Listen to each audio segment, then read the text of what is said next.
नमस्कार, आप देख रहे हैं कशिश न्यूज और आपके साथ मैं हूं दीपक शर्मा। एक बार फिर कशिश न्यूज के डिजिटल प्लेटफॉर्म पर शिक्षकों से जुड़े एक बड़े मुद्दे के साथ हम मौजूद हैं और आपको बता दें कि मुद्दा क्या है। दरअसल ट्रांसफर पोस्टिंग को लेकर नियमावली तैयार नहीं हो रही थी, नीति स्पष्ट नहीं थी, तब समस्या, और अब नीति स्पष्ट हो गई है तब भी समस्या है। जी हां, और ये समस्या अब मुख्यमंत्री नीतीश कुमार तक शिकायती पत्र के तौर पर पहुंच गई है। और शिकायती पत्र कोई और नहीं बल्कि उन्हीं के पार्टी के एमएलसी ने लिखा है। कोसी शिक्षक निर्वाचन क्षेत्र से एमएलसी हैं डॉक्टर संजीव कुमार सिंह। उन्होंने पत्र के माध्यम से शिक्षकों की नाराजगी, उनकी समस्या और उनकी मांग से मुख्यमंत्री को अवगत कराया है। क्या है अब के शिक्षक के ट्रांसफर पॉलिसी से शिक्षकों को समस्या और क्या शिकायत मुख्यमंत्री तक पहुंची है? हमारे सहयोगी प्रीतम हमारे साथ जुड़ रहे हैं, उनसे बातचीत करते हैं। प्रीतम, ट्रांसफर पोस्टिंग को लेकर अब पॉलिसी फिक्स हो गई है, उसके बाद भी कुछ समस्या आ रही है शिक्षकों की और ये बात मुख्यमंत्री तक पहुंच गई है। क्या जानकारी मिल रही है इस बारे में?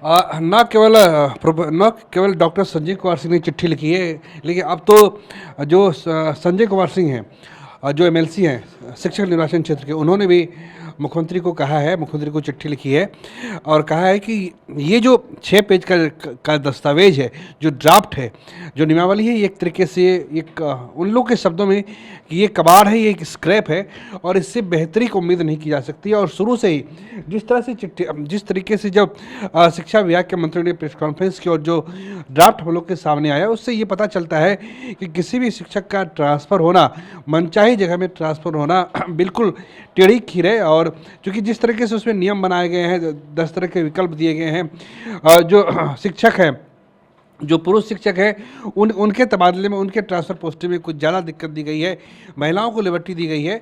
तो तमाम तरह का यही है कि डब्बा गोल होने वाला है और जिसको लेकर हाय तौबा मचाया जा रहा था, जिसको लेकर काफ़ी चर्चा थी, हम कह सकते हैं कि इस ट्रांसफ़र पोस्टिंग की नियमावली से बिहार के शिक्षकों को कोई लाभ नहीं मिलने वाला है। जो 2006 से जो नियोजित शिक्षक के रूप में काम कर रहे हैं और जो पिछले साल से बीपीएससी शिक्षक के रूप में काम कर रहे हैं, उनकी एक बड़ी साध थी, उनकी एक बड़ी आस थी, वो पूरी नहीं होने वाली है। लिहाजा उन्होंने जो डॉक्टर संजीव कुमार सिंह है, उन्होंने चिट्ठी लिखी है और मिलने का समय मांगा है और जब वो मिलेंगे तो बताएंगे कि जो शिक्षा विभाग की जो नई नियमावली है उसमें व्यवहारिक दिक्कतें क्या हैं।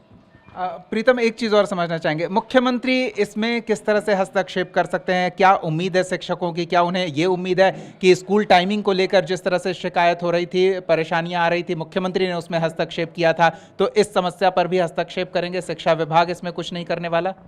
देखिए, मुख्यमंत्री हैं तो उनके जिम्मे पूरा बिहार है और चूंकि उन्होंने लाखों की संख्या में शिक्षकों की नियुक्ति की है, तो जाहिर सी बात है कि वो एक अभिभावक की तरह हैं, नीतीश कुमार एक गार्डियन की तरह हैं, पूरा बिहार उन पर भरोसा करता है। लेकिन मैं एक बात ये कह रहा था कि जो ट्रांसफ़र पोस्टिंग की बात है वो तो है ही, इसके साथ साथ जिस तरह से विभाग ने और जो आपने जो कहा टाइमिंग, स्कूल की जो टाइमिंग है उसमें कोई ज़्यादा बदलाव नहीं आया है। अभी भी जो के पाठक छोड़ के गए थे उसी के अनुसार टाइमिंग है। बस जो सुबह का जो चेतना सत्र है उस और शाम का जो समय है और जो वीडियो कॉन्फ्रेंसिंग जो 1 घंटे की होती थी उसमें कटौती की गई है वाकई, वरना शिक्षकों को अभी रहना पड़ रहा है। आप देखिए ना कि 6 बजे तक स्कूल खुला था जबकि सारे प्राइवेट स्कूल बंद हो गए थे।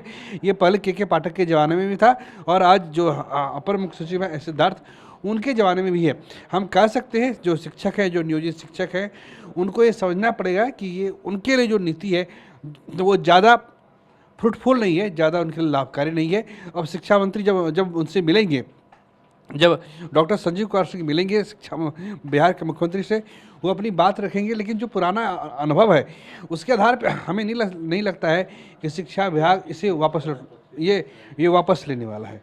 चलिए, तो क्या इस नियमावली में ऐसा क्या है जो शिक्षक समुदाय को रास नहीं आ रहा है, जिसको लेकर उनके प्रतिनिधि मुख्यमंत्री तक उनकी बात पहुंचा रहे हैं पत्र के माध्यम से? देखिए, शिक्षा विभाग में बहुत मतलब कहीं कि लगभग 5.5 लाख की संख्या में भी शिक्षक काम कर रहे हैं, यानी 5 लाख एक बहुत बड़ा एक चंक तैयार होता है, एक आधार समूह तैयार होता है और उसमें अगर 5 लाख को अगर 5 से भी आप जोड़ दें तो वो 25 लाख के आसपास की वो संख्या आती है, एक बहुत बड़ा समूह। आपत्ति किन बात पे है, आपत्ति इन बात पे है कि जो ट्रांसफ़र पोस्टिंग के लिए जो सॉफ्टवेयर है, उस सॉफ्टवेयर को अपडेट करना जरूरी है, क्योंकि बिहार में सॉफ्टवेयर अपडेशन की एक बहुत बड़ी समस्या रही है। जब पोर्टल अपलोड होकर लोगों के सामने आएगा, तो ये आप फर्ज कीजिए कि आप जो शिक्षक 2006 में बहाल हुए हैं, ठीक है, वो उनको आपको याद होगा शुरुआत में उन्होंने कंप्यूटर से ऑनलाइन परीक्षा का ही विरोध किया था, क्योंकि उनकी उम्र है 55 साल 56 साल।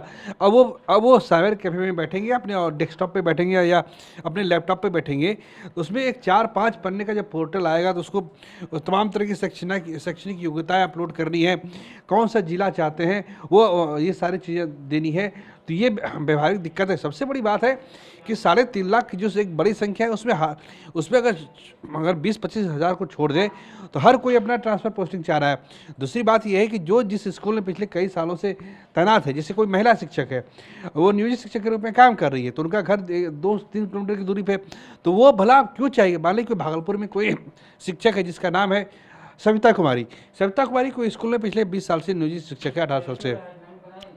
अब उसे अगर ट्रांसफ़र पोस्टिंग मिल जाती है बेतिया, वो बेतिया क्यों जाएगी, सवाल ही पैदा नहीं होता है।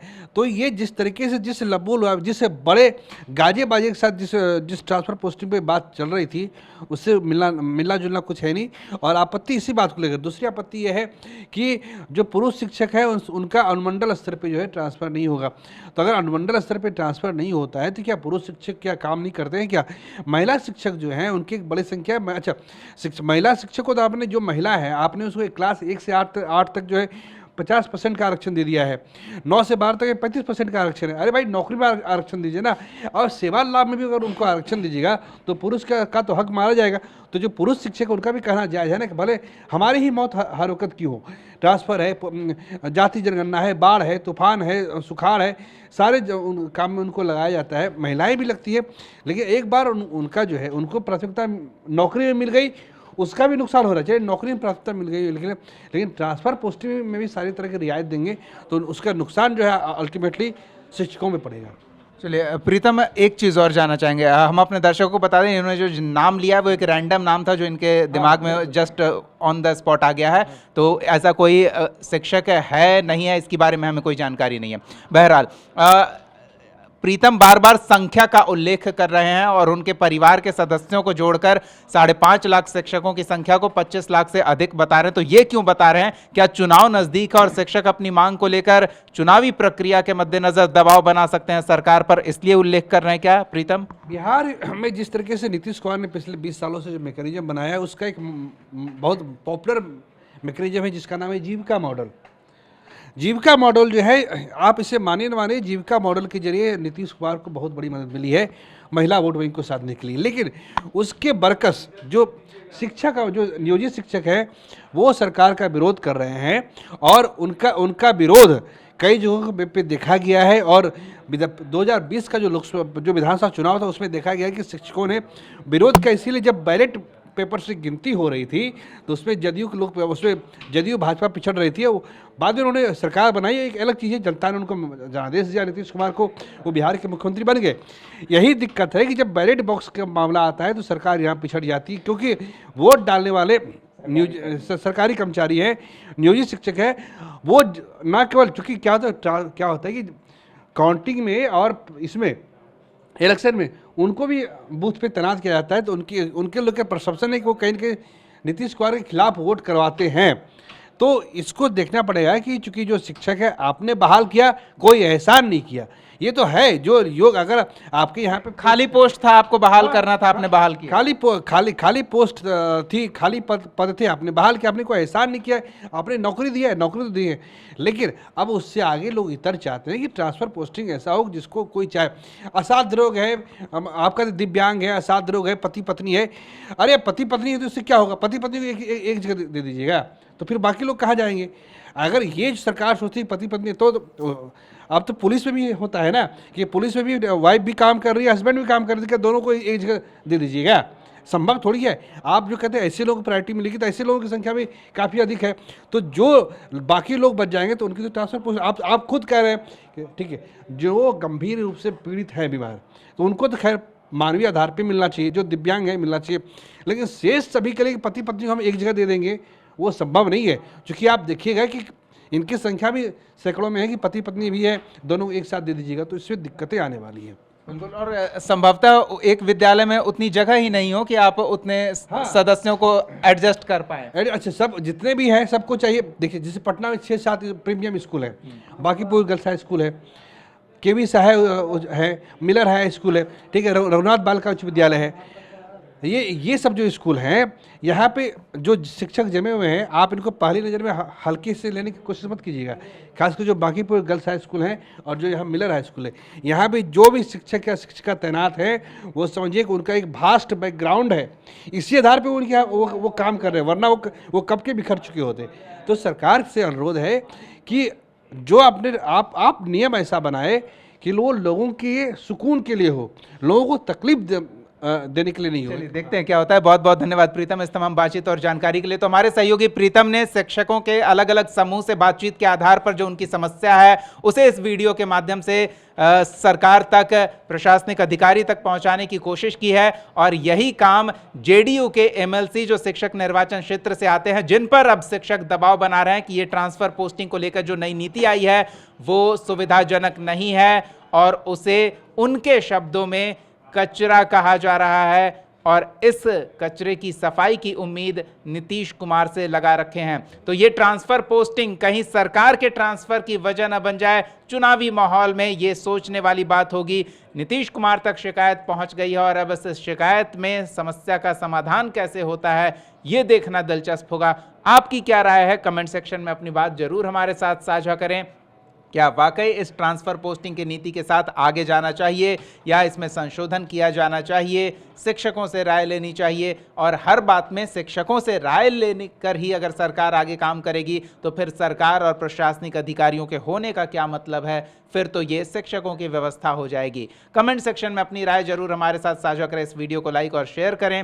अपडेट के लिए हमारे चैनल को सब्सक्राइब करना ना भूलें। बेल आइकॉन भी जरूर दबा दें। बहुत बहुत धन्यवाद जुड़ने के लिए। नमस्कार।